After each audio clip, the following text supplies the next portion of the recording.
Assalamualaikum warahmatullahi wabarakatuh. Salam sejahtera untuk kita semua dan salam sehat untuk Indonesiaku. Apa kabar anak-anak hebat dan penuh semangat? Semoga kalian sehat selalu ya. Hari ini Ibu akan mengajar materi tentang membuat simpulan atau kesimpulan. Pada video sebelumnya, Ibu sudah menjelaskan tentang pengertian dari simpulan. Namun, hari ini Ibu akan mengulas kembali apa itu pengertian simpulan dan bagaimana cara langkah-langkah membuat simpulan. Ibu akan memberikan dua cara membuat simpulan yang baik dan benar. Yang pertama adalah membuat simpulan berdasarkan ide pokok, dan yang kedua adalah membuat simpulan berdasarkan peta pikiran atau mind mapping yang kita buat nanti. Yuk kita simak penjelasan dari Ibu berikut.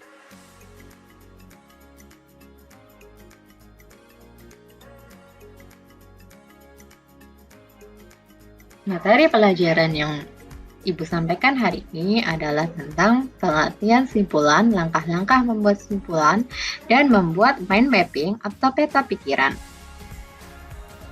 Nah, apakah simpulan itu? Sudah Ibu jelaskan kemarin, yuk kita simak kembali. Simpulan adalah isi terakhir dari suatu teks atau pernyataan yang diambil secara ringkas dari keseluruhan hasil pembahasan.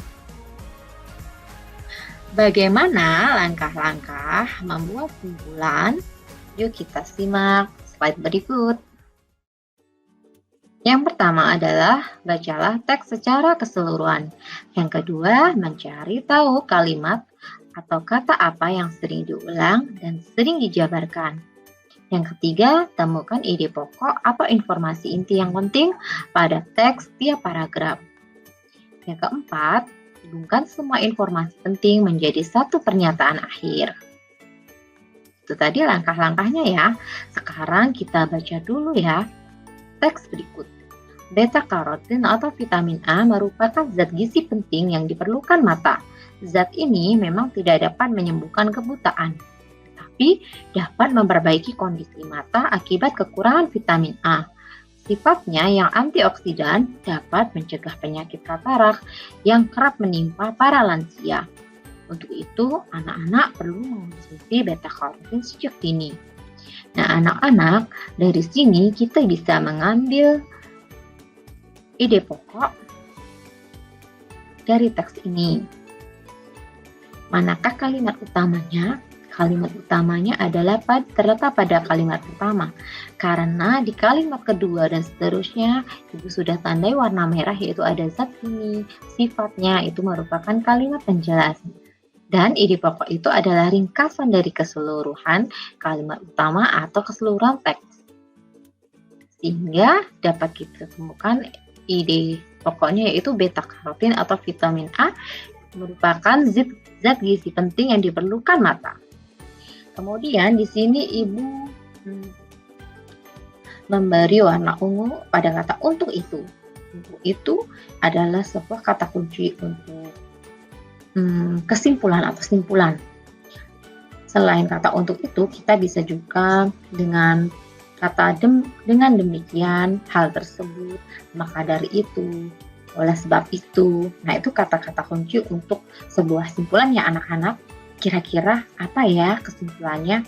Yuk kita lihat. Kesimpulannya adalah beta-karotin sangat penting untuk mata sehingga anak-anak perlu mengonsumsinya. Nah, anak-anak itu tadi cara mencari simpulan berdasarkan ide pokok. Sekarang kita cari simpulan berdasarkan peta pikiran ya. Nah, apakah peta pikiran itu dan bagaimana cara membuatnya? Peta pikiran adalah cara menyajikan suatu informasi dalam bentuk kata kunci dan diagram.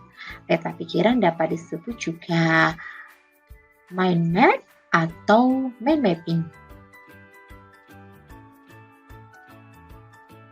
Nah, ini adalah contoh mind mapping ya. Kalian bisa menyertakan gambar di peta pikiran yang kalian buat agar lebih menarik seperti ini.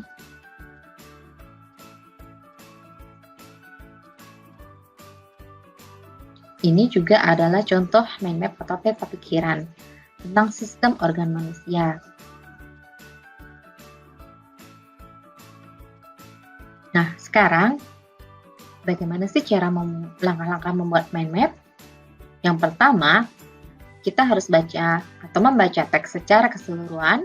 Yang kedua, menuliskan judul atau kata kunci yang akan dipetakan pada posisi tengah kertas. Yang ketiga, membuat garis diagram atau cabang-cabang garis dengan pensil atau spidol warna. Yang keempat, tulislah subjudul atau kata kunci kedua pada ujung cabang garis. Yang kelima, membuat garis diagram kembali untuk melakukan percabangan kata. Namun sebelum kalian membuat mind map, kalian harus persiapkan peralatan atau alat dan bahannya ya. Seperti buku gambar atau karton, atau boleh kertas HVS atau buku tulis.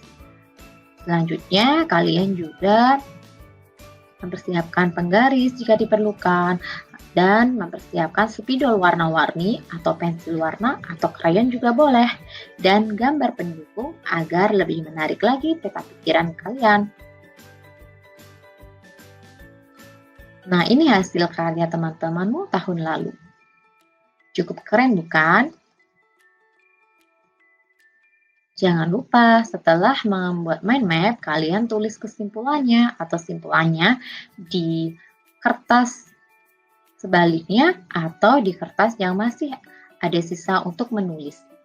Anak-anak, setelah kalian mengamati dan mencermati serta menyimak materi cara membuat simpulan berdasarkan peta pikiran, sekarang kalian praktek ya.